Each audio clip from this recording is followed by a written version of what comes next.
Who is God आपने पढ़ा है, Y God created material world आपने पढ़ा है, कौन है भगवान आपने पढ़ा है, कि किस प्रकार से फंक्शन करती है प्रकृति और उस प्रकृति के पीछे कौन है। कुछ कुछ आइडिया हमने लिया। आज हम पढ़ते हैं स्ट्रेट फॉरवर्ड कि भगवान कौन है। हो सकता है सुनने में ऐसा लगे कि भैया जब हम परिभाषित करेंगे कि कृष्ण भगवान कौन है तो दुनिया में तो बड़े बहुत सारे नाम हैं, अलग अलग लोगों को, अलग अलग कम्युनिटी ने अलग अलग भगवान चुने हैं, तो जैसे बाकियों ने अलग अलग भगवान चुने हैं, ऑफ कोर्स आप भी अपने ही भगवान को भगवान चुनेंगे। आप इस्कॉन वाले हैं, आप कृष्ण कॉन्शियसनेस फॉलो करते हैं, तो नेचुरली आप कहेंगे कि भगवान कृष्ण है। यूजुअली इस समाज में जो भगवान टर्म है ना, वास्तव में किसी रूप को, किसी प्रकार की लीला को, किसी प्रकार के संबंध को शो नहीं करता। एक जेनरिक नाम है, एक ऐसा नाम जिससे हम शो करते हैं कि somebody इज़ अबव अस। कोई है जो हमसे ऊपर है, और झगड़ा नहीं करना हमें कि वो तुम्हारा वाला है कि हमारा वाला है, वो हिंदू है कि मुसलमान है, तो हमने कह दिया वो गॉड है, जो हम सबसे ऊपर है, जो सृष्टि को चला रहा है। कुछ फेंट सा आइडिया समाज में भगवान को लेकर है, लेकिन एक क्लियर अंडरस्टैंडिंग जितनी अच्छी वैदिक शास्त्रों में भगवान की दी गई है उतनी कहीं और आपको नहीं मिलेगी। हो सकता है हमें ऐसा लगे सुन के कि भाई हम हिंदू हैं इसीलिए हम सनातनी हैं, इसलिए हम ऐसा सोचते हैं, लेकिन ऐसा नहीं है। अगर आप अलग अलग कल्चर से, जैसा कि आज हम करने वाले हैं, अलग अलग कल्चर से देखने की कोशिश करते हैं कि वास्तव में भगवान या कृष्ण एक इंस्टीट्यूशनल अंडरस्टैंडिंग है या एक यूनिवर्सल फैक्ट है। हाँ, इंस्टीट्यूशनल अंडरस्टैंडिंग पर्सनल हो सकती है, कम्युनिटी वाइज हो सकती है, किसी संप्रदाय से रिलेटेड हो सकती है, लेकिन अगर ये यूनिवर्सल अंडरस्टैंडिंग है तो इसको शास्त्रों में प्रूव्ड होना चाहिए। लॉजिकली भी भगवान लॉजिक से भी प्रूव होते हैं, और हमारे शास्त्र कहते हैं he is beyond any logic. तो भगवान को हम लॉजिकली भी प्रूव कर सकते हैं, yet he is beyond and above all the logics. तो कृष्ण को शास्त्रों में भगवान कहा, या हम ये कहें कि the supreme personality of God head कहा। The supreme personality of God head, परम सत्य जब हम कहते हैं तो इसी में भगवान की वास्तविक परिभाषा आ जाती है। द हम किसके आगे लगाते हैं? One who is very special is the supreme, one who is supreme to everyone. कैसे सुप्रीम है और किससे सुप्रीम है हम अभी थोड़ी देर में देखेंगे। Personality, he is a person full of emotions. जब उन्हें हम कहते हैं ना कि अरे भाई उनका तो कोई रूप नहीं है, भगवान को अच्छा नहीं लगता, he feels hurt because he has very beautiful form and beautiful personality. So he is the supreme personality of God head. So बहुत सारे छोटे छोटे ईश्वर हैं, but he is head of all those controllers, ईश्वर्स एंड गॉड्स, डेमीगॉड्स, उन सबके head हैं, इसीलिए गॉड हेड। इस भौतिक जगत को यदि हम देखें ना तो हम उसे मुख्य रूप से दो भागों में विभाजित कर सकते हैं, एक मैटर, एक स्पिरिट। कोई भी वस्तु यदि हम नज़र डालेंगे कोई भी वस्तु पे, तो हम उसे दो कैटेगरी में रख सकते हैं मोटा मोटी। एक जो मैटर है, मतलब जिसमें जान नहीं है, और दूसरी जो स्पिरिट है जिसमें जान है। तो मैटर में क्या क्या आ गया? जो भी वस्तु जो हमें दिखाई दे रही है इस भौतिक जगत में, जो भौतिक है वो सब मैटर में आता है। और स्पिरिट किसी भौतिक शरीर के अंदर एक छोटा सा स्पार्क है आत्मा का, स्पिरिट का, जो इस भौतिक शरीर को चला रहा है। तो दो प्रकार के वस्तुएं हम इस पूरे संसार में देख सकते हैं, एक स्पिरिट और एक मैटर। भगवान कहते हैं कि इन दोनों का सोर्स मैं हूँ। अब भगवद गीता का श्लोक देखेंगे, भूमिरो अपो अनलो वायु खम मनो बुद्धिरेव च अहंकार इतिया में भिन्ना प्रकृतिर अष्टदा। अहंकार इतिया में ये जो 8 तत्वों वाली प्रकृति है, जिसमें 3 सूक्ष्म और 5 ग्रॉस एलिमेंट्स हैं, ये मुझसे आती है, ये मेरी भिन्ना प्रकृति है, माई सेपरेटेड मटीरियल एनर्जी, माई इंफीरियर एनर्जी। तो जितना भी मैटर इस संसार में हमें दिखता है, भले पत्थर हो या सोना, पानी हो या alcohol, everything actually comes from the lord. अर्थात hence it is proved that everything matter we see in the world is come from Krishna. देखो, हम ऐसा भी सोच सकते हैं कि हम क्यों विश्वास करें, भगवान ने कहा तो। लेकिन आपने इससे पहले पढ़ा है 3 प्रकार के प्रमाण होते हैं। एक होता है प्रत्यक्ष प्रमाण, एक होता है अनुमान प्रमाण, और एक होता है शब्द प्रमाण। और हमने ये भी सीखा कि किस प्रकार से प्रत्यक्ष और अप्रत्यक्ष प्रमाण या अनुमान प्रमाण वास्तव में बहुत एक्यूरेट नहीं होते, क्योंकि हमारी इंद्रियां लिमिटेड हैं। अपनी इंद्रियों की लिमिटेशन से हम चीज़ों को देखते और अनुमान लगाते हैं, तो वो सही भी हो सकती हैं, नहीं भी हो सकती हैं। एक ही रिलायबल सोर्स है किसी भी चीज़ का, किसी भी चीज़ को ठीक प्रकार से जानने का, वो है शब्द प्रमाण। और हमारे शास्त्र शब्द प्रमाण में आते हैं। और हम जानते हैं, हमने इससे पहले वाले जो सेशंस हैं उसमें देखा है कि किस प्रकार शास्त्रों की जो एविडेंस है उसको हमने प्रूव किया कि कैसे शास्त्रों ने भविष्यवाणी की, कलयुग की। आज से 5000 साल पहले व्यासदेव ने लिखा ये होगा। अभी भक्ति वैभव कर रही हूँ मैं, और उसमें भी यही विषय चल रहा है। और इतनी हैरानी होती है पढ़ के कि कमाल है, 5000 साल पहले किसी ने लिख दिया कि आने वाले समय में ऐसे ऐसे लोग होंगे, ऐसी ऐसी परिस्थितियाँ होंगी, और आज वो सब सच हो रहा है। बड़ा आश्चर्य लगता है मुझे, तो अभी भी आश्चर्य लगता है। तो हम शब्द प्रमाण के ऊपर विश्वास कर सकते हैं। जैसे हम मैथमेटिक्स में देखते हैं, एलजेब्रा में देखते हैं, A = B, B = C, that's why A = C। उसी प्रकार अगर शास्त्रों में अन्य अन्य चीज़ों का प्रमाण हमने देखा कि सत्य है, तो हम शास्त्रों के प्रमाण को भगवान को जानने के लिए इस्तेमाल कर सकते हैं। हमने प्रूव किया है कि शास्त्र वास्तव में प्रमाणित सत्य बोलते हैं।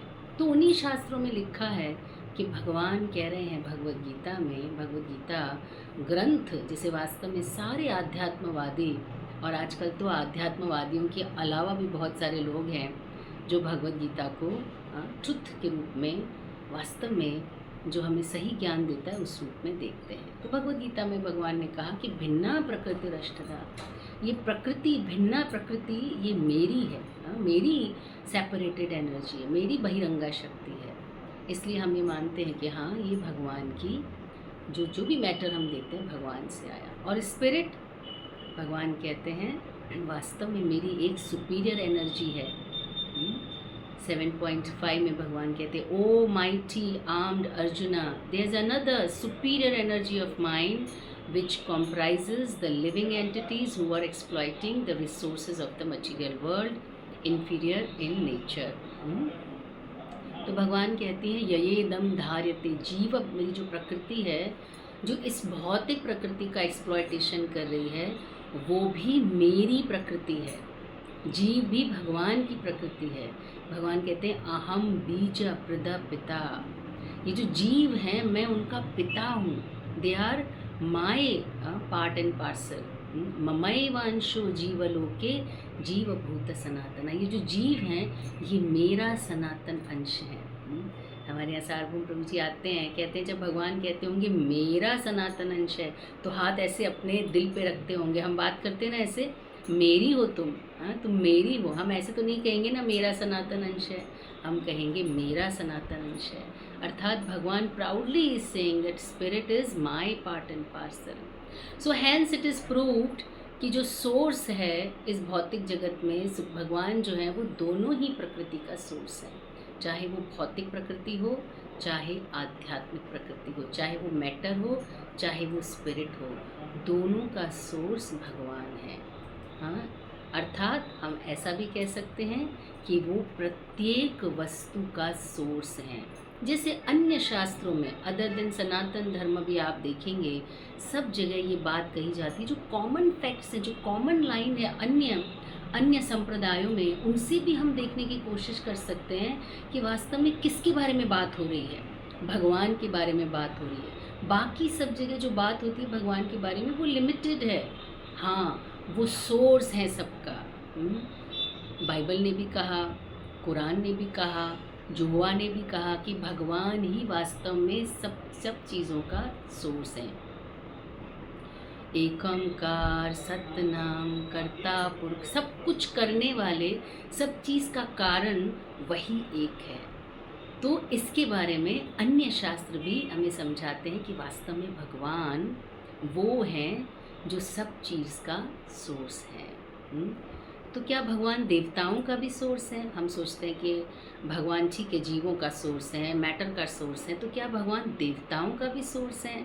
भगवान कहते हैं हाँ, मैं डेमीगॉड्स, जो मेरे अंडर में काम करते हैं, मेरे लिए मेरी सेवा करते हैं, वास्तव में मैं उनका भी सोर्स हूँ। 10.2 में भगवान कहते हैं neither the host of demigod not the great sages know my origin और ऑप्युलेंसेस। न मे विदु सुरगणा न ते महर्षि गण, ना तो मुझे सुरगण जानते हैं ना ही महर्षि जानते हैं। अरे ऐसा क्यों?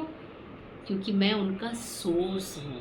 हम ऐसा कह सकते हैं कि आई नो माई पापा वेरी वेल, मैं मेरे पापा को बहुत अच्छे से जानता हूँ, लेकिन हम अपने पिता के बचपन को तो नहीं जानते, क्योंकि हमारे पिता से हम आए हैं, इसलिए हमारे पिता के जीवन का कुछ अंश ऐसा है जिसे हम बिल्कुल नहीं जानते। तो क्योंकि भगवान से डेमीगॉड आए हैं, ऋषिगण भगवान से आए हैं, वो भगवान को अच्छे से जानते हैं, लेकिन पूरी तरह से नहीं जानते, क्योंकि भगवान कहते हैं I am the origin of them, मैं उनका सोर्स हूँ, मैं उनका कारण हूँ। कितने प्रकार के डेमीगॉड होते हैं, बड़े बदनाम है हम हिंदू। अरे भाई आपके तो देवी देवता नहीं, आपके तो भगवान ही 33 करोड़ देवी देवता, आपके तो पता नहीं कितने सारे भगवान हैं। किसको भगवान बनाया आपने? जिसको मेरा मन किया मैंने उसको भगवान बना दिया। हाँ, 33 करोड़ देवी देवता हिंदू समाज में माने जाते हैं, पर वास्तव में संस्कृत भाषा बड़ी अद्भुत है और उसके कारण बहुत सारे मिथ भी क्रिएट हो जाते हैं। लेकिन यदि हम ठीक प्रकार से शास्त्रों का अध्ययन करें तो समझ सकते हैं कि हमारा जो सनातन धर्म है उसका कॉन्सेप्ट कितना डिटेल है, सृष्टि किस प्रकार से काम करती है उसके एक एक बारीकी को हमारे शास्त्रों में दिया है। बाकी सब जगह बहुत लिमिटेड वर्जन ऑफ स्पिरिचुअलिटी या of working how universe works, उसका बहुत लिमिटेड वर्जन है। तो 33 करोड़ 33 कोटि का एक अर्थ होता है 33 टाइप के, 33 टाइप्स, कोटि मीन्स ऑल्सो टाइप्स। तो 33 टाइप्स के डेमीगॉड्स होते हैं, जिसमें 12 आदित्य हैं, सूर्य के एक्सपेंशन है, अदिति के पुत्र हैं, 11 रुद्र हैं जो शिव का एक्सपेंशन है, 8 वसु हैं और 2 अश्वनी कुमार। इस प्रकार से इतने प्रकार के देवी देवता हैं, इनके अपने अपने लोग हैं, इसके अंडर में इनके काम करने वाले अपने अपने लोग हैं, परिवार हैं, प्लैनेट्स हैं। It's a vast huge history of every type of demigod. देखो ऋग्वेद में भी लिखा, the lotus feet of lord Krishna are the supreme objective of all the demigods. जितने भी देवी देवता हैं ना, उनका भी पूजनीय भगवान की चरण कमल है, वे भी भगवान की चरण कमल की पूजा करते हैं। कहते हैं कि हर रोज़ इंद्रदेव, क्योंकि भगवान इंद्र के कुल में अदिति के गर्भ से वामन देव के रूप में प्रकट हुए, तो वामन देव के रूप में उपेंद्र नाम है भगवान का, इंद्र से छोटे बन के वो इंद्र के कुल में आए थे, हाँ, वामन बन के। तो कहते हैं कि हम जैसे भगवान के विग्रहों को रख के भगवान की सेवा करते हैं, इंद्र के पास उपेंद्र वामन देव हर रोज़ जाते हैं, वो उनके लिए आसन बनाते हैं, भगवान को स्मरण करते हैं, भगवान वहाँ प्रकट होते हैं, वामन देव वहाँ पे उनको बिठाया जाता है, उनकी पूजा की जाती है और उनको नैवेद्य दिया जाता है। तो हर रोज़ इंद्र भगवान वामन देव की इस प्रकार से सभी देवी देवताओं के सहित, क्योंकि इंद्र राजा हैं, सारे देवी देवता उनके अंडर में हैं, उन सब के साथ में उनके चरण का पूजा करते हैं। So hence it is prove that he is actually source of all the demigods. Demigod में हम जानते हैं जीवों में सबसे उत्तम जीव वास्तव में ब्रह्मा जी हैं, लेकिन ब्रह्मा, रुद्र, मरुत, जितने भी बड़े बड़े देवी देवताएं हैं, including Shiva, they all glorify Krishna with their finest words and poetry. जब हम श्रीमद् भागवतम पढ़ेंगे, मेरा बड़ा मन है हम बच्चों के साथ में भगवत गीता, आपको खुशहाली पढ़ा ही रही है, हम साथ में भागवतम पढ़ें। भागवतम का एक बड़ा हिस्सा प्रेयर्स हैं। आप देखेंगे कभी वेदास भगवान की प्रेयर कर रहे हैं, कभी शिवा रुद्र गीत में भगवान को ग्लोरीफाई करते हैं, कभी इंद्र ग्लोरीफाई करें, कभी ब्रह्मा जी। आप देखेंगे कि प्रत्येक देवी देवता इस तरह से भगवान को ग्लोरीफाई करता है, और हम अपने से बड़े वाले को ही ग्लोरीफाई करते हैं ना। हाँ, हम जिन्हें अपने से उत्तम मानते हैं उसी की हम प्रशंसा करते हैं। तो इस प्रकार से प्रूव होता है कि वास्तव में भगवान सभी के कारण हैं, देवी देवताओं के भी। और एक अनुपम अद्भुत बात है कि भगवान कृष्ण वास्तव में अपने सभी अवतारों की भी कारण है। ये सबसे बड़ा मिथ है। मैं समझती हूँ कि मैं एक रिलीजियस फैमिली से हूँ। बचपन से मैं भागवतम, रामायण पढ़ के बड़ी हुई। सुखमणि साहिब मेरी मम्मी पढ़ा करते थे, तो कुछ कुछ आइडिया था। रिलीजियस उस समय पे सीरियल आते थे, माइथोलॉजी तो नहीं बोलूँगी मैं उसे, लेकिन हिस्टोरिकल जो सीरियल्स आते थे हमारे हिंदू धर्म के, उनको देख के बड़ी हुई। तो ये आम धारणा है हिंदुओं के समाज में वास्तव में कि विष्णु से कृष्ण आते हैं। विष्णु बड़े हैं कि कृष्ण बड़े हैं, बड़ा छोटा तो नहीं कहना चाहिए, लेकिन सोर्स कहना चाहिए कि विष्णु से कृष्ण आते हैं, अर्थात विष्णु जो है वो कृष्ण का भी सोर्स है। और श्रीमद् भागवतम में बड़ा स्पष्ट लिखा है कि किस प्रकार भगवान कृष्ण देवी देवताओं के साथ साथ उनके अवतारों के भी स्त्रोत्र हैं। श्रीमद् भागवतम में 3.28 वर्ष, बहुत सुंदर वर्ष है, आप चाहें तो उसे याद भी कर सकते हैं। जब व्यास देव जी ग्लोरीफाई कर रहे हैं कि भगवानों के अवतारों के विषय में, तो 24 अवतार बताए उन्होंने, और वो बताते बताते उन्होंने उसमें कृष्ण का नाम भी लिया कि कृष्ण भी है उसमें। और तुरंत ही नेक्स्ट वर्स में वो बोलते हैं लेकिन एक्चुअली एते चांश कला पुंसः, ये जो सारे अवतार मैंने बताए ना, वो भगवान के अंश और अंश के अंश भी हो सकते हैं। कुछ भगवान के अंशावतार हैं, कुछ भगवान के कला अवतार हैं। कृष्णस्तु भगवान स्वयं। लेकिन इन अवतारों की लिस्ट में जो ये कृष्ण का नाम है ना, ये अवतार नहीं है, ये अवतारी है, क्योंकि ये कृष्णस्तु भगवान स्वयं। लेकिन कृष्ण स्वयं भगवान है, अपने सभी अवतारों का सोर्स हैं। सारे अवतार कृष्ण से आते हैं।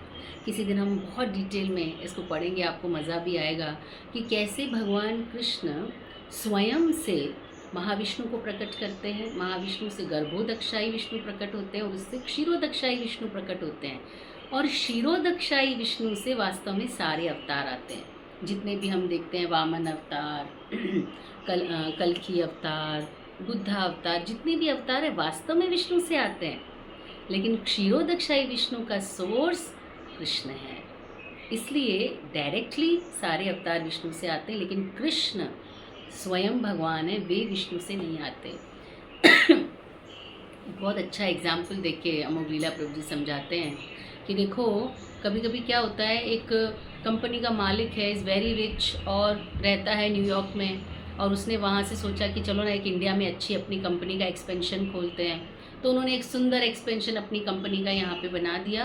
बहुत सारे वर्कर्स उसमें काम कर रहे हैं, उनके ऊपर कंपनी का एक सीईओ है। अब जो भी काम होता है, जिसको भी, चाहे वो मैनेजिंग का हो, चाहे किसी भी प्रकार का कोई मदद चाहिए, सब कुछ सीईओ देखता है। जो ये सीईओ है कंपनी का,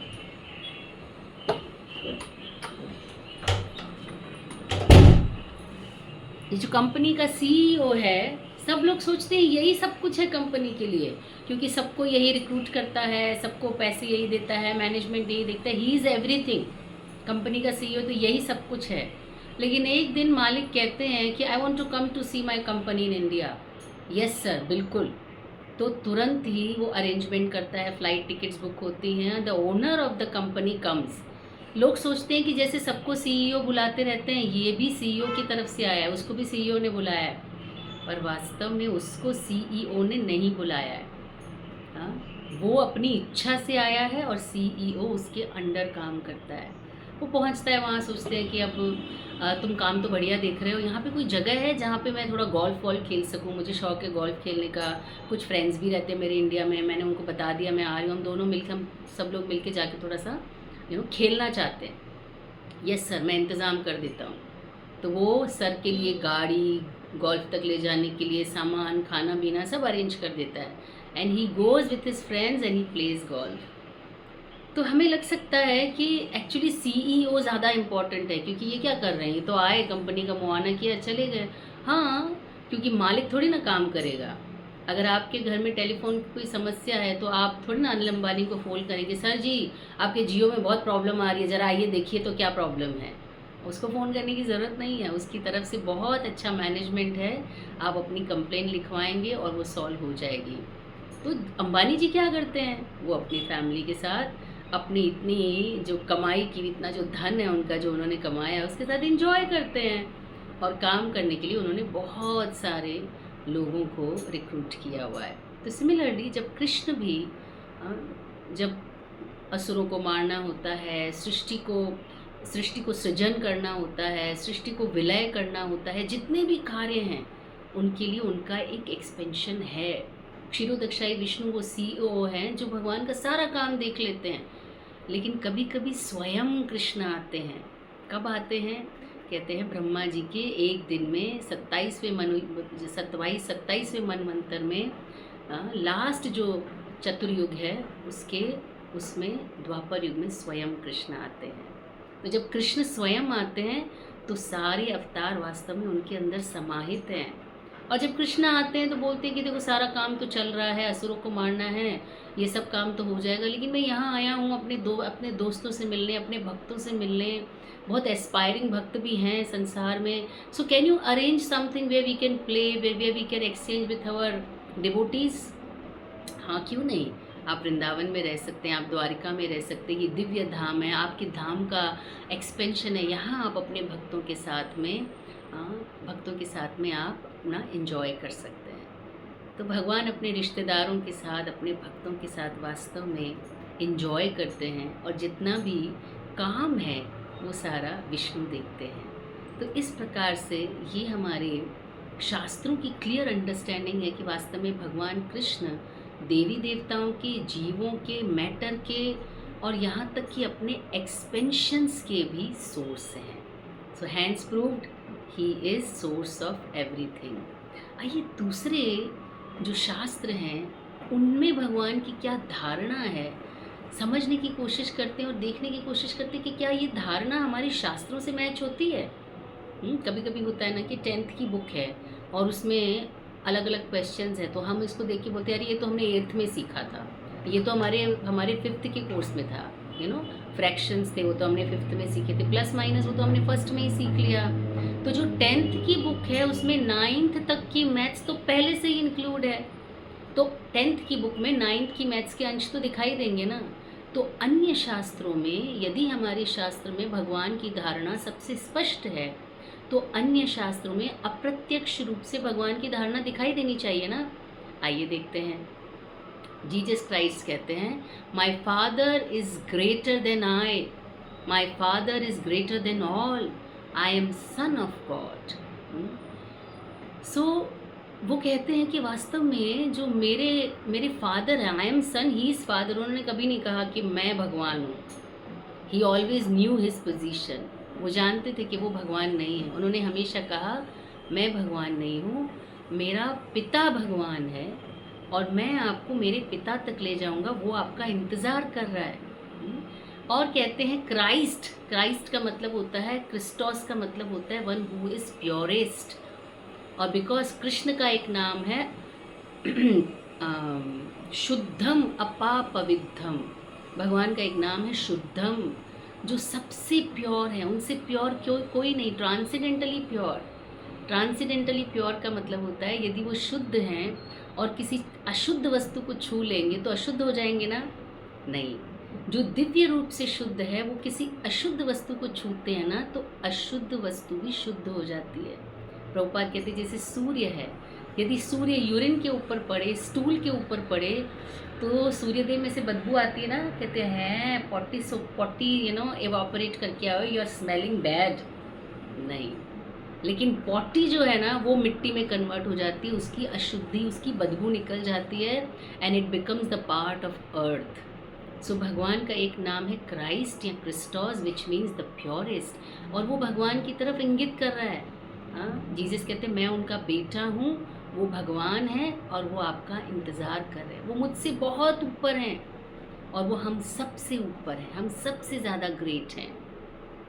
गुरु नानक साहब की जो गुरबानी है, मैं तो बचपन में सुन के बड़ी हुई हूँ। मेरी मम्मा पढ़ा करते थे, सुखमणि साहब भी पढ़ते थे और गुरबानी से वचन भी निकालते थे। हर बार वचन में मैं देखती थी कहीं ना कहीं भगवान का नाम आता है, और पहले तो शायद मैंने नोटिस भी नहीं किया, लेकिन अब भी कभी मैं जाती हूँ, किसी गुरुद्वारे साहब जाती हूँ, गुरबानी चल रही होती तो मैं ध्यान से सुनती हूँ, तो मैं पाती हूँ वास्तव में गुरबानी भगवान कृष्ण का प्रत्यक्ष ग्लोरिफिकेशन है। मैंने किसी सरदार जी से पूछा, मैंने कहा कितनी बार भगवान का नाम आता है गुरबानी में, गुरु ग्रंथ साहब में? उन्होंने बोला 1800 बार, 1800 टाइम्स गुरु नानक साहब भगवान के अलग अलग नामों को पुकारते हैं, दामोदर, मोहन, श्याम, यशोदा नंदन, ऐसे एकदम क्लियर लिखा है। I worship that Krishna who spoke the glorious Bhagavad Gita. Bhagavad Gita बोलने वाला कोई और कृष्ण तो नहीं हो सकता, एक ही कृष्ण है फेमस जिन्होंने भगवद गीता बोली। I worship that Krishna who used to steal butter from the house of gopis. किसकी तरफ? प्रत्यक्ष, एकदम clear. I worship that Krishna who is son of Yashoda. कहीं किसी को कन्फ्यूजन हो जाए कि वो कोई और कृष्ण होगा, ऐसे हमारे यहाँ पे कुछ संप्रदाय हैं, वो कहते हैं एक राम कौशल्यानंदन, एक राम घट घट में वासा, एक राम सब तो न्यारा। मतलब राम भी 4-5 तरह के हैं, आप कौन से वाले राम की पूजा करते हो? हाँ, एक ही राम है जो यशोदा कृष्ण कौशल्या का नंदन भी है, एक ही राम है जो घट घट में वासता है, एक ही राम है जो सबका प्यारा है, और एक ही राम है जो सबसे न्यारा है। May that lord reside in the heart of Nanak. और ये देखिए, ये तो कितना सुंदर है। One who chants the name of Shyam Sundar will never see the hell. यदि कोई भगवान श्याम सुंदर के नामों का जप करता है ना, तो उसे कभी नर्कवास नहीं मिलता, उसे कभी यमदूत को देखने के लिए कभी यमदूत नहीं आते। इससे क्लियर और क्या हो सकता है कि वो जिस भगवान के बारे में इशारा कर रहे हैं वास्तव में वो कृष्ण है। कुछ शास्त्रों में अप्रत्यक्ष रूप से इनडायरेक्टली भगवान कृष्ण का वर्णन मिलता है। जैसे हम कुरान में देखते हैं अल्लाह इज़ ब्लैकिश इन कलर। आप बोलेंगे उन्होंने तो कहा है कि अल्लाह नूर है, अल्लाह बुत नहीं है, अल्लाह की कोई शक्ल नहीं है। लेकिन बहुत सारी जगह मैंने एक सेमिनार लिया था कुरान के ऊपर, तो मैंने बहुत सारा रिसर्च उस टाइम पे किया और मुझे पता चला कि पूरे 2 वर्ग हैं मुस्लिम्स के। एक ये मानते हैं कि अल्लाह का कोई शक्ल नहीं है, अल्लाह का कोई स्वरूप नहीं है, लेकिन जगह जगह पे लिखा है वास्तव में अल्लाह ब्लैकिश इन कलर है। अल्लाह का मतलब है one who is greatest of all. तो ये एक ही भगवान के विषय में अलग अलग धारणाएं बनी हैं और हम उन धारणाओं के लिए लड़ रहे हैं। हम लड़ रहे हैं कि मेरा भगवान ही वास्तव में भगवान है, बाकी किसी का भगवान तो झूठ है। ये लड़ाई वास्तव में भगवान की नहीं है, भगवान के नाम की भी नहीं है। ये लड़ाई वास्तव में हमारे पावर की है। हम जो भगवान को मानते हैं उनको अपनी तरफ करके उस पावर को अक्वायर करना चाहते हैं, और इसलिए हम लड़ते हैं। This power of fight of power वास्तव में। हाँ, तो अल्लाह इज़ ब्लैकिश इन कलर, मैंने कई बार सुनाया भी होगा। हिज होलीनेस राधा गोविंद महाराज एक बार एयरपोर्ट पे थे, फास्ट सुनाती हूँ, हमारे पास ज़्यादा समय नहीं है। तो उन्होंने देखा एक कस्टम ऑफिसर, दुबई के एयरपोर्ट पे थे, तो एक कस्टम ऑफिसर महाराज से मिलने आया और महाराज को बोला कि आप तो हिंदू हैं? हाँ, महाराज ने कहा। आप जप कर रहे हैं? हाँ। बोले आप तो बुतों की पूजा करते हैं, आप बुतों को क्यों पूछते हैं, आप पत्थर को क्यों पूछते हैं? महाराज हंस पड़े। उन्होंने कहा देखो मैं तो पत्थर पे खड़ा हूँ, मैं जिसको पूछता हूँ वो पत्थर नहीं है, भगवान का श्री विग्रह है, प्राण प्रतिष्ठित है, उसमें भगवान को बुलाया गया है, इनवाइट किया गया है। खैर उसने जितना भी समझा होगा, उसने कहा कि वास्तव में भगवान की मूर्ति बनाई ही नहीं जा सकती, क्योंकि उनका कोई स्वरूप होता ही नहीं है। तो आप भौतिक पत्थर में भगवान के स्वरूप को कैसे बना सकते हैं? तो महाराज ने कहा कि तुम इबादत करते हो? बोले 5 वक्त का नमाजी हूँ। तो अगर नमाज करते हो, किसके लिए करते हो? अल्लाह के लिए। अल्लाह सुनता है क्या? चुप हो गया। फिर बोला हाँ, हमारे कुरान में कहा है कि अल्लाह सुनता है, जो आप दुआ करते हो अल्लाह सुनता है। तो उन्होंने कहा सुनता कैसे है? बिना कान के सुनता है क्या? कान होंगे तभी तो सुनेगा। चुप हो गया। उसने कहा यदि अल्लाह सुनता है तो क्या आशीर्वाद देता है? उसने बोला हाँ, अल्लाह हमें आशीर्वाद देता है। तो क्या हाथ के बिना देता है? अल्लाह जब देता है तो उसके पास हाथ होगा ना, हर नियामत को देने के लिए अल्लाह के पास हाथ होगा ना। उसने कहा हाँ, इस तरह से तो मैंने कभी सोचा ही नहीं। क्या अल्लाह तुम्हें देखता है? कहते हैं हाँ, हमारी हर चीज़ पे अल्लाह की नज़र है, वो हमारी नेकी और बदी सब चीज़ को देखता है। तो क्या वो बिना आँख के देखता है? भगवान का शरीर है, लेकिन निर्गुण का अर्थ है, निराकार का अर्थ है कि उनका शरीर भौतिक अवयवों से नहीं बना, वो निर्गुण है। इसका अर्थ है वो भौतिक गुणों से परे हैं, above the material modes of nature. Bible कहती है God is referred as shepherd.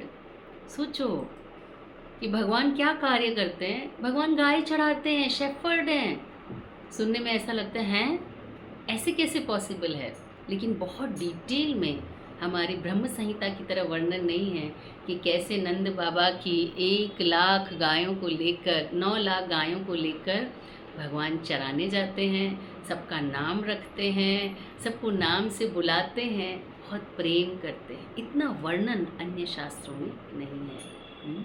सो इस तरह से अन्य शास्त्रों में भी हम देख सकते हैं कि वास्तव में कृष्ण का ही वर्णन है। एक ही भगवान है जिसको अलग अलग प्रकार से डायरेक्टली और इनडायरेक्टली समझाया जा रहा है। Unseen is proved by seen. हमारे शास्त्र कहते हैं कि कई बार आप जो नहीं दिख रहा है ना, उसी से उसके होने का प्रमाण कर सकते हैं, क्योंकि नहीं दिखना ही उसका होने का प्रमाण है। जैसे हम एक सुंदर माला देखते हैं, है ना, मैंने कंची माला पहनी है, चारों तरफ मोती ही मोती दिख रहे हैं। जो नहीं दिख रहा है वो है इसका धागा, और ये धागा जो नहीं दिख रहा है वही इसके होने का प्रमाण है कि मोती बंधे हुए हैं, मोती एक साथ हैं। इसका प्रमाण है कि इसको किसी ने बांध के रखा है, तभी इतनी सुंदर माला बनी है।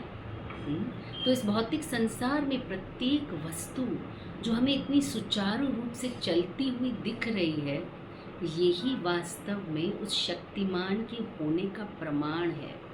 कहते हैं पृथ्वी है ना, वो थोड़ी सी भी आगे होती सूर्य के तो जल जाती, थोड़ी सी भी पीछे होती तो जम जाती। दोनों ही कंडीशंस में उस पर जीवन नहीं होता। तो इतनी परफेक्ट कैलकुलेशन किसने की कि ऐसी जगह रखनी चाहिए जहाँ पे उसको सूर्य का ताप भी मिले, वेजिटेशन भी हो और वो जम भी ना जाए। ये कैलकुलेशन किसने की? किसने उसको इतना परफेक्ट प्लेस दिया? कौन है जो ऋतुओं को सही चक्र में चला रहा है? ये जो नहीं दिख रहा है ना, लेकिन उसके कारण जो चीज़ें हो रही हैं ना, वही उसके होने का प्रमाण है। भगवान कहते हैं भागवत में, मत भयात वाति वातोयम सूर्यस्तपति मत भयात वर्षति इंद्र दहतिरग्नि मृत्युश्चरति मत भयात। अरे मेरे भय से हवा अपना काम करती है, मेरे भय से अग्नि अपना काम करती है। सोचिए आप अग्नि जलाएं, सामान रखें पकाने के लिए और पके ही ना। भगवान ने ऑर्डर दिया है अग्नि को कि इस तरह से तुम्हारा फंक्शन होना चाहिए, और अग्नि उस तरह से फंक्शन कर रही है। तो प्रत्येक वस्तु जो अपने चक्र में चल रही है, ठीक प्रकार से काम कर रही है, it is because of someone who is behind operating everything. हो सकता है एक बच्चा हवाई जहाज़ को देख के बोले पापा हवाई जहाज़ उड़ रहा है, देखो ये कैसे उड़ रहा है आकाश में।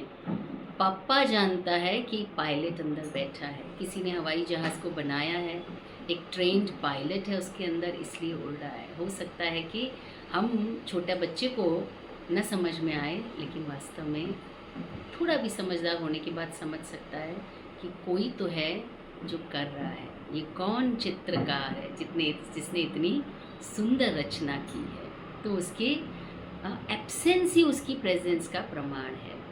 तो भगवान कृष्ण सबका सोर्स हैं, हमने ये प्रूव किया। भगवान कृष्ण के कंट्रोल में ही सब कुछ चल रहा है, ये हमने प्रूव किया। वास्तव में संपत्ति जो भी हमें दिख रही है वो सब भगवान की है, क्योंकि उन्हीं से सारी सृष्टियाँ आती हैं। सो इसलिए वही सुप्रीम इंजॉयर है। हालांकि हम ये मान लेते हैं कि भगवान का सब कुछ है, वही कंट्रोलर हैं, उनकी इच्छा के बिना एक पत्ता भी नहीं हिलता। हम ये भी मान लेते हैं कि हाँ सारी संपत्ति सारी भूमि गोपाल की।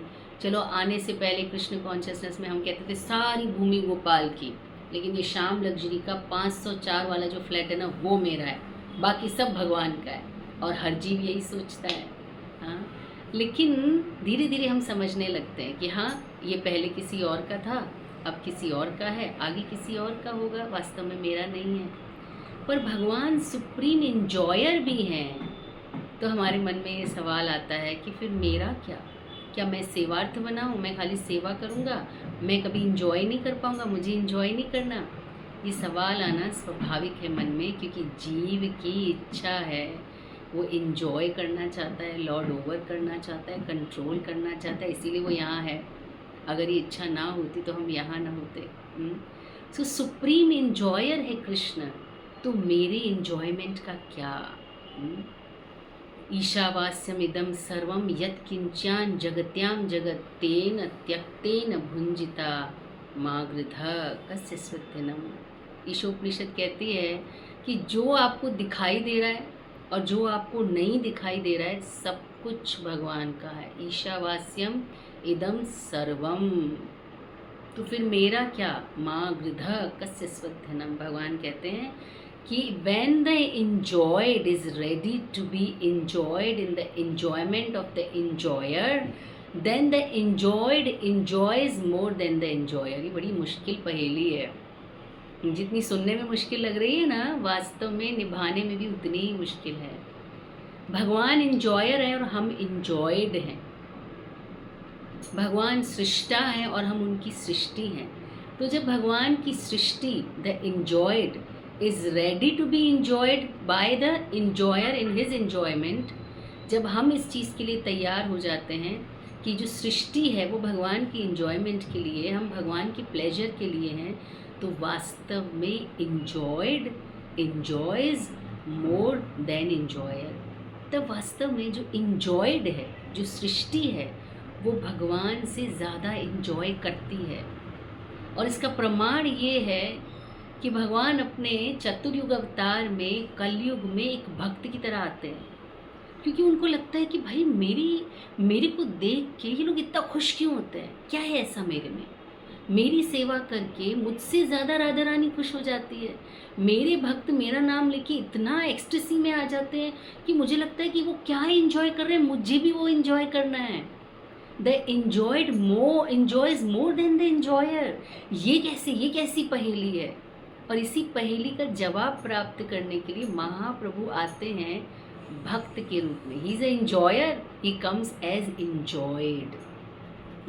इस तरह से स्वयं की लीला और रूप माधुरी को टेस्ट करने के लिए भगवान आते हैं। भाई अगर कोई बड़ा सा रसगुल्ला आपके सामने रख दे प्लेट में, हाँ, कभी आप वृंदावन जाएं या कभी उज्जैन जाएं, तो वहाँ का महाप्रसाद जो रसगुल्ला होता है ना, that is most tasty dish.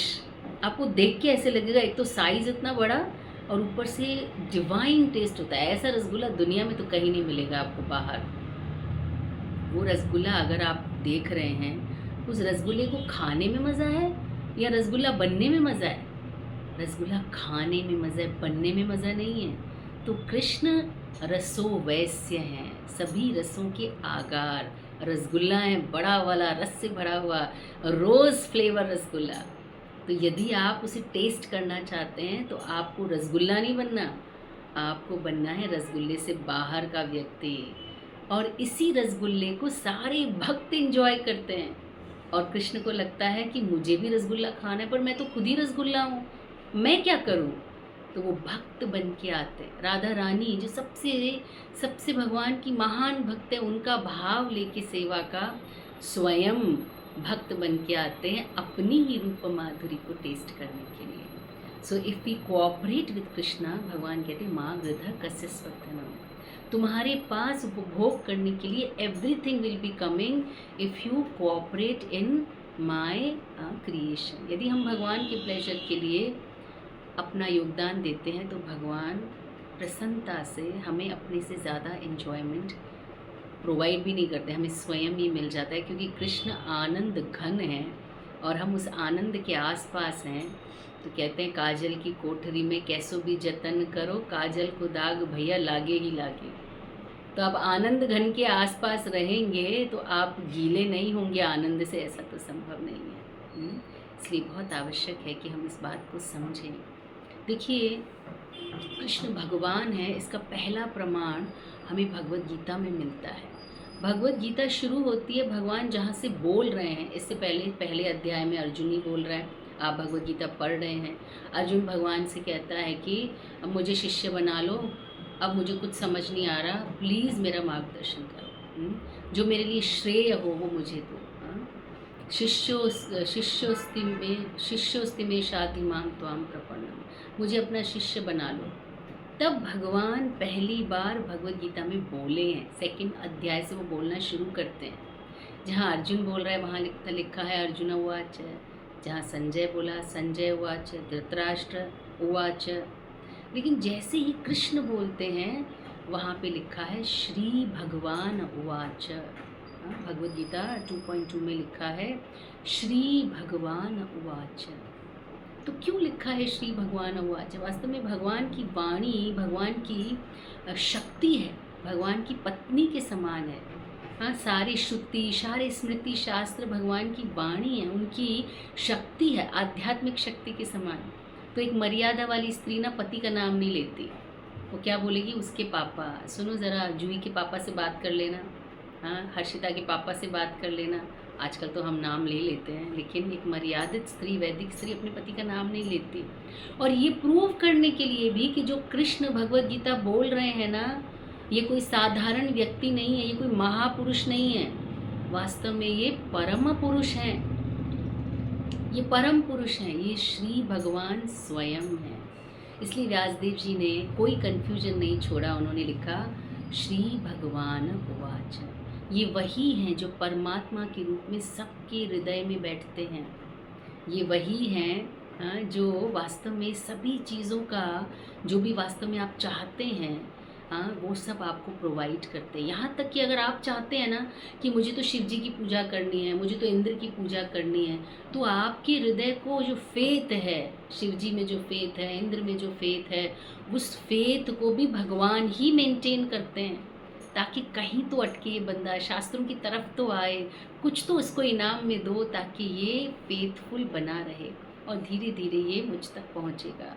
तो इस प्रकार से भगवान ही सभी वस्तुओं के सोर्स हैं। He is the enjoyer, he is the proprietor and he is the controller.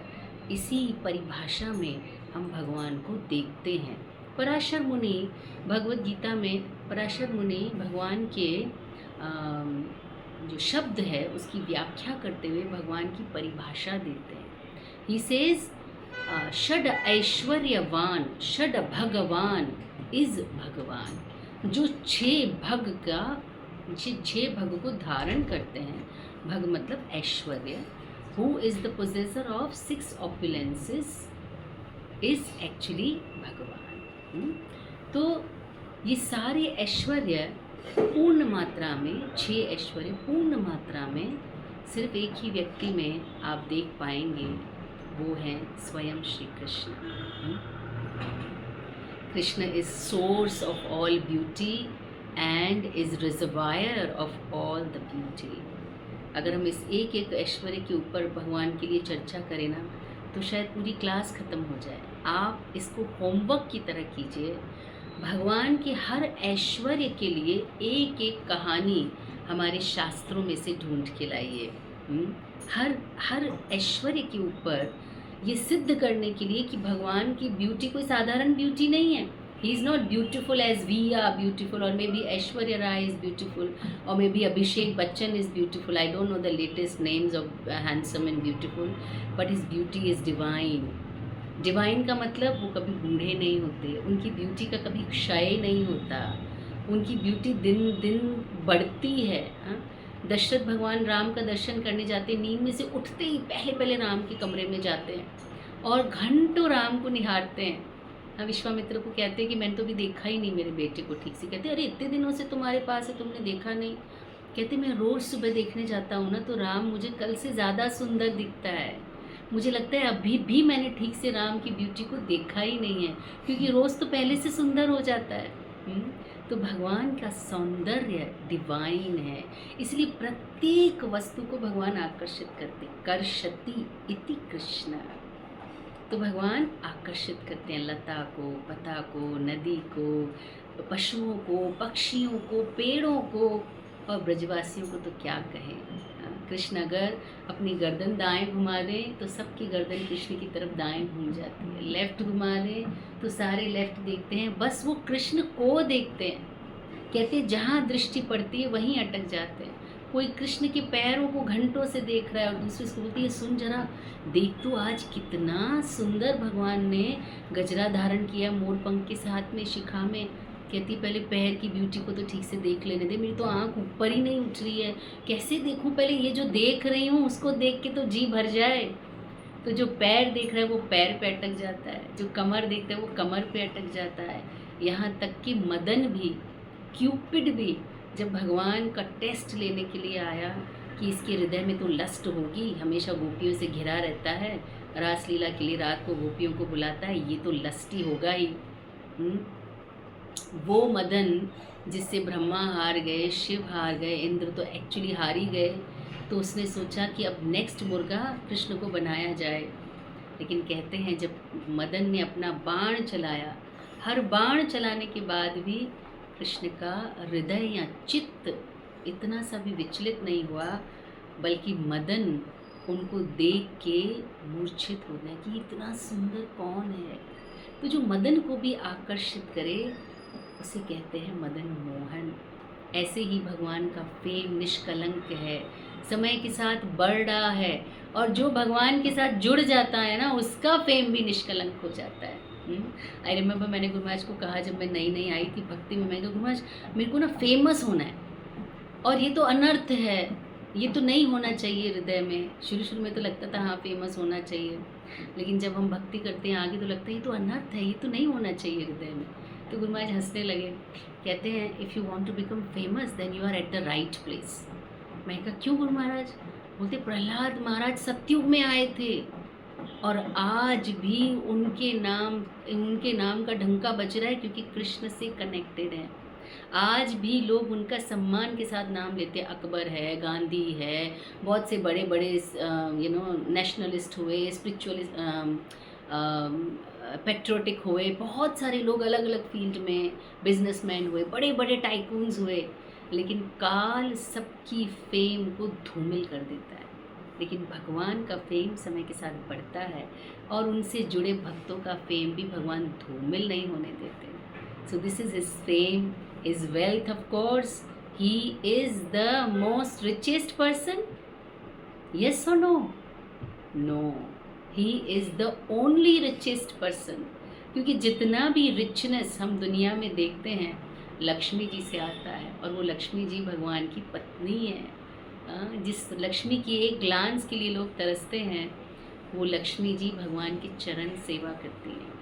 तो उनसे अमीर कौन हो सकता है? वास्तव में जितनी भी वेल्थ हमें दुनिया में दिखती है सब उन्हीं की है। Of course knowledge, you see 45 minute में भगवत गीता भगवान ने बोली थी, the first motivational speaker of the universe. और आज जितनी भी मोटिवेशंस आज आप देखते हैं दुनिया में, बड़े बड़े मोटिवेशनल स्पीकर कहते हैं it is inspired by Bhagavad Gita.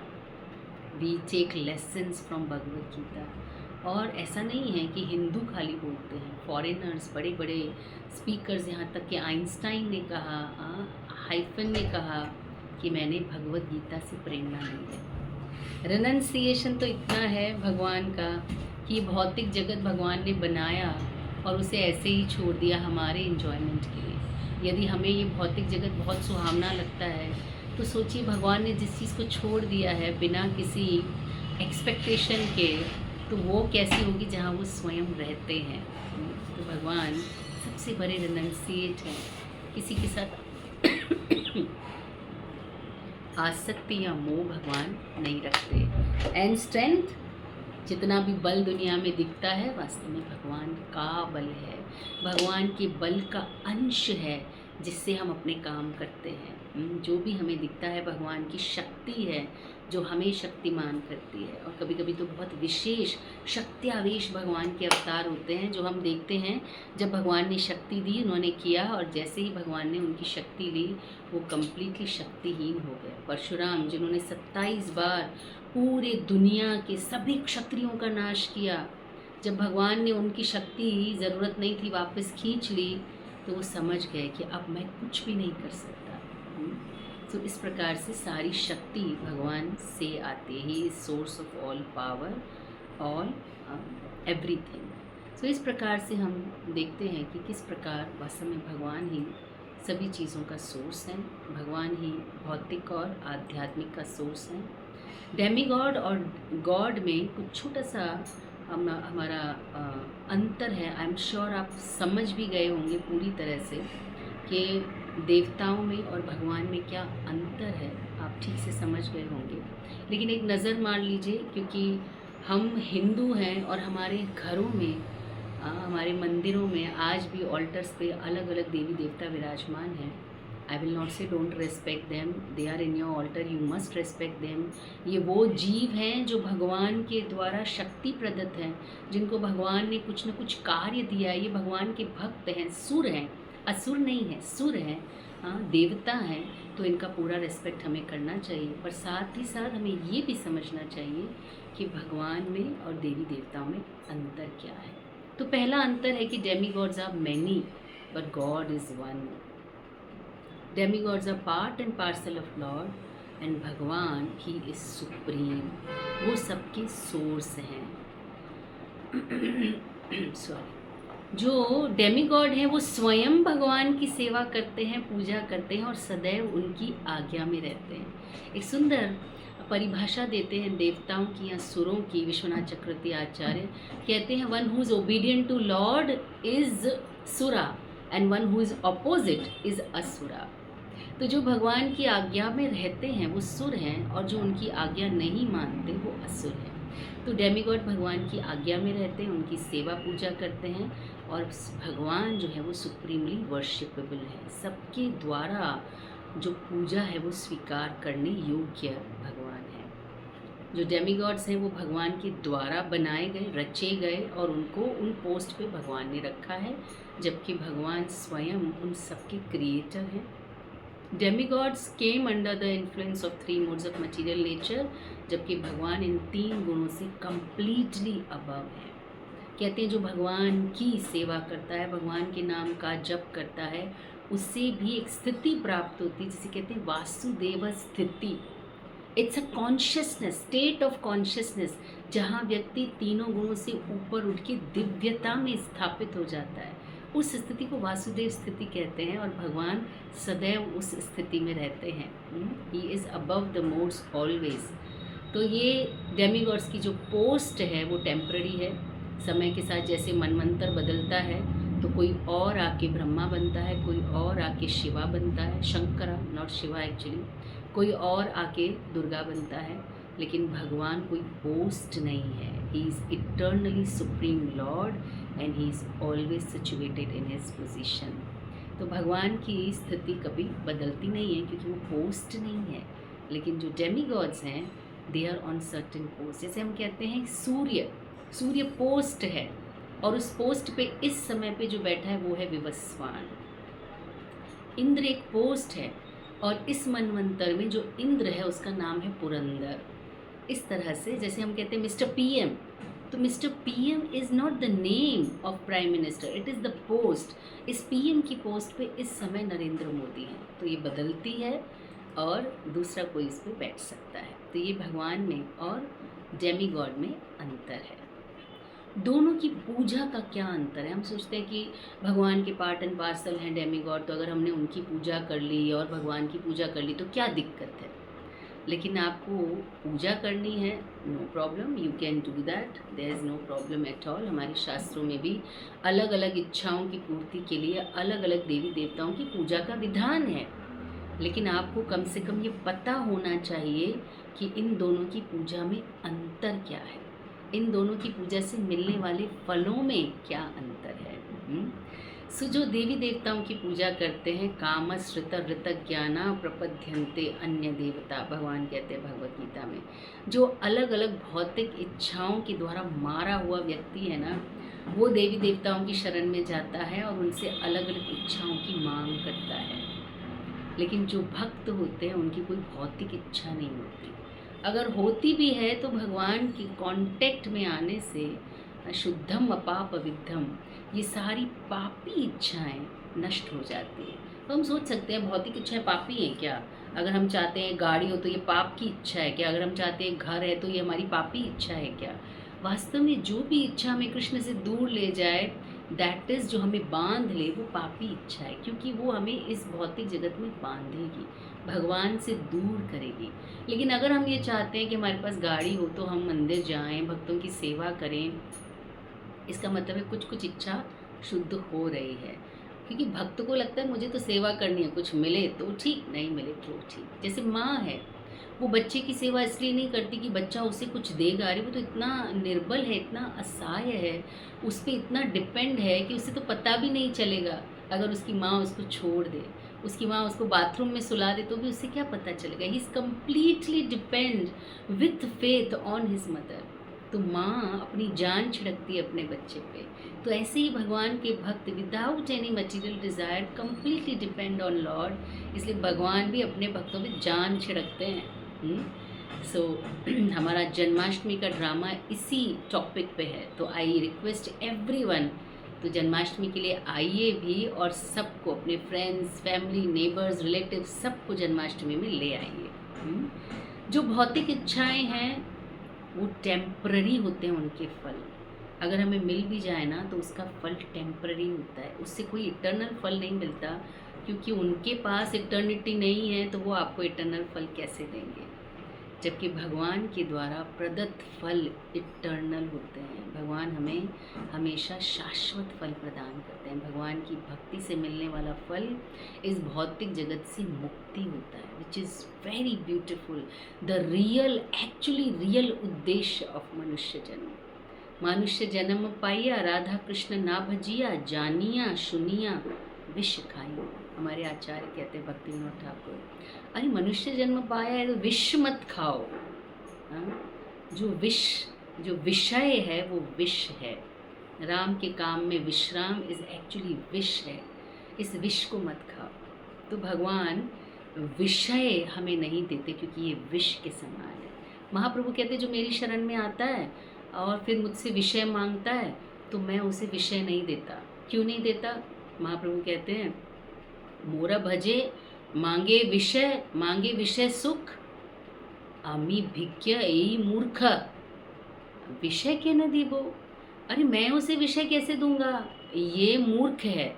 मैं मूर्ख थोड़ी ना हूँ, मैं तो बहुत बुद्धिमान हूँ। मुझे पता है अगर मैंने इसे विषय दे दिया, विषय दे दिया तो ये जन्म जन्मांतर तक इस भौतिक जगत के चक्र में फंसा रहेगा।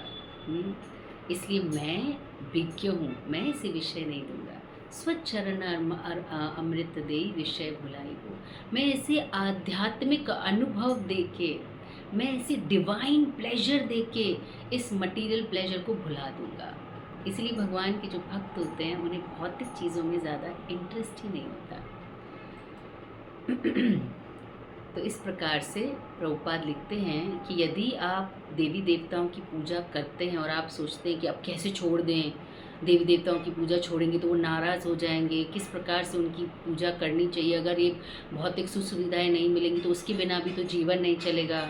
नंद बाबा ने कहा इंद्र की पूजा करते हैं, हम हर साल करते हैं, अगर इंद्र की पूजा नहीं करेंगे तो इंद्र नाराज़ हो जाएगा, वर्षा नहीं होगी, हम तो चरवाए हैं, हमें घास चाहिए, हमें कृषि की भूमि चाहिए, हमारी गायों के लिए हमें चारागाह चाहिए। इंद्र की पूजा नहीं करेंगे तो इंद्र नाराज़ हो जाएंगे और हमारा जीवन नहीं चलेगा। कृष्ण ने कहा बाबा आप चिंता मत करो, इंद्र को अपॉइंट किया गया है उसकी ड्यूटी के लिए, उसकी ड्यूटी है वर्षा करना, अगर वो ड्यूटी पूरी नहीं करता है तो उसको सज़ा मिलेगी, आप टेंशन मत करो, आप गोवर्धन की पूजा करो, स्वयं भगवान की पूजा करो। तो प्रभुपाद समझाते हैं यदि आप किसी पेड़ की जड़ में पानी डालेंगे ना तो उसकी प्रत्येक पत्ती में, प्रत्येक अंश में पानी पहुंच जाएगा, क्योंकि जड़ का कार्य है प्रत्येक जगह का, पेड़ के प्रत्येक अंश का पोषण करना। अगर आप पत्ती पे स्प्रे करेंगे तो हो सकता है पेड़ सूख जाए, क्योंकि जड़ में पानी नहीं है, पत्ती पे पानी क्या काम करेगा, लेकिन जड़ में पानी डालेंगे तो संपूर्ण पौधा खिल उठेगा। इसी प्रकार यदि हम कृष्ण की भक्ति करते हैं तो सभी देवी देवता भगवान के अंश हैं। विश्व रूप में भगवान ने अर्जुन को यह रूप दिखाया युद्ध के मैदान में कि देखो अर्जुन, प्रत्येक व्यक्ति, प्रत्येक देवता सब मेरे अंश हैं। और उनके विश्व रूप में अर्जुन ने सभी को वास्तव में देखा। तो यदि हम जड़ में पानी डाल देंगे तो पेड़ का प्रत्येक अंश ठीक प्रकार से पोषित हो जाएगा, यहाँ तक कि हमारे घर के लोग, हमारे समाज में, हमारे राष्ट्र में भी सुख और शांति आ सकती है यदि हम केंद्र भगवान को बना दें और जड़ में पानी डालें। प्रभुपाद कहते हैं जैसे पेट में पानी डालें, पेट में खाना डालेंगे तो अलग अलग से खिलाने की ज़रूरत नहीं पड़ेगी। Vitamin A is good for eyes, तो हम विटामिन ए का कैप्सूल खोल के आँखों में नहीं डालते। B12 कम है, कहाँ डालेंगे, बाल झड़ रहे हैं तो B12 हम सर में नहीं डालते। हाँ, कैल्शियम हम नाखूनों में नहीं डालते क्योंकि नाखून टूट रहे हैं, but we put everything in the stomach and stomach reaches every nook and corner of your body to give them the nourishment. तो जब हम भगवान को मध्य में रखकर भगवान की सेवा करते हैं, उनको संतुष्ट करते हैं, तो प्रत्येक जीवात्मा इंक्लूडिंग ऑल द डेमिगॉड, जिनको वास्तव में आप पूजा कर ही नहीं सकते, 33 करोड़ देवी देवताओं की पूजा आप नहीं कर सकते, लेकिन वे सब भी संतुष्ट हो जाते हैं। जो भगवान की सेवा करते हैं उनकी वास्तव में उनकी आराधना देवी देवता भी करते हैं। शिव भी उस स्थान पे प्रणाम करते हैं जहाँ किसी भक्त ने कदम रखे हैं, जहाँ कोई भक्त आने वाले भविष्य में कदम रखने वाला है, पैदा होने वाला है, उस स्थान को शिव भी प्रणाम करते हैं। हम देखते हैं जब कयाधु को लेके जा रहे थे, इंद्र कह रहे थे कि इसके पेट में तो हिरण्यकशिपु का अंश है, असुर है, हम इसे मार डालेंगे। मैं सोच रही थी देखो वो चाहते थे, वो देवता थे, वो तो उसके गर्भ में एंटर करके उसको नष्ट कर सकते थे, मतलब मिसकैरेज कर सकते थे। जैसे हम देखते हैं इंद्र ने किया भी, दिति के गर्भ में इंद्र ने प्रवेश किया और जो मरुत थे उसके अंदर उनको उसने मारने का प्रयास किया, लेकिन वहाँ से उसको एक सीख मिली कि गर्भ की जो हत्या होती है उसका दंड बहुत बड़ा होता है। तो कयाधु के केस में उसने सोचा इसको हम ले जाएंगे इंद्रलोक, वहाँ पे उसके बच्चे का जब जन्म होगा तब हम उसके बच्चे को मार देंगे, क्योंकि वो छोटा पाप है गर्भ की हत्या से। कितना सेंसिबल हमारे शास्त्र हमें सिखाते हैं कि किस तरह से हमारा, आज देखो कितने गर्भ में बच्चों को मारा जा रहा है, विच इज़ वेरी वेरी महापातका में आता है। लेकिन जैसे ही इंद्र को पता चला, नारद मुनि बोला कि देखो इंद्र, इसके गर्भ में असुर नहीं है, इसके गर्भ में भगवान का बहुत बड़ा भक्त है। तो इंद्र ने तुरंत कयाधु को छोड़ा और उसकी परिक्रमा की, उसको प्रणाम किया कि हे माता, तुम्हारा गर्भ भगवान के भक्त के रहने का स्थान बना, ये पवित्र स्थान है, मैं इसे प्रणाम करता हूँ। तो भगवान के भक्त जो हैं वास्तव में देवताओं के द्वारा भी पूजित होते हैं। तो यदि हम भगवान की सेवा करते हैं, भगवान की पूजा करते हैं, तो सारे के सारे डेमीगॉड्स भी संतुष्ट हो जाते हैं। इस तरह से हमें समझना चाहिए कि हम कितने भाग्यशाली हैं, प्रभुपाद का सानिध्य मिला हमें, प्रभुपाद की तरफ से ये सबसे बड़ा गिफ्ट मिला हमें कृष्ण कॉन्शियसनेस के रूप में। और ये इस जीवन में प्रैक्टिस करके हम अल्टीमेट गोल की तरफ बढ़ सकते हैं, जो मनुष्य जीवन का वास्तविक लक्ष्य है। इससे बड़ा लक्ष्य किसी भी शास्त्र में बताया ही नहीं गया। Thank you very much. 11:15 बजे हैं, अगर कोई प्रश्न हो तो हम कुछ प्रश्न ले सकते हैं, नहीं तो आज बच्चों की प्रैक्टिस है, सबको समय से पहुंचना है मंदिर में, ताकि आप स्टेज प्रैक्टिस कर सकें। If there is any question we can take some questions. Hare Krishna, thank you so much Marti ji for the wonderful class.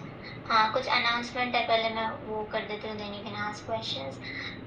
So we have, हमारा आज लास्ट सेशन था डिवाइस का फॉर बैच 2 एंड बैच 1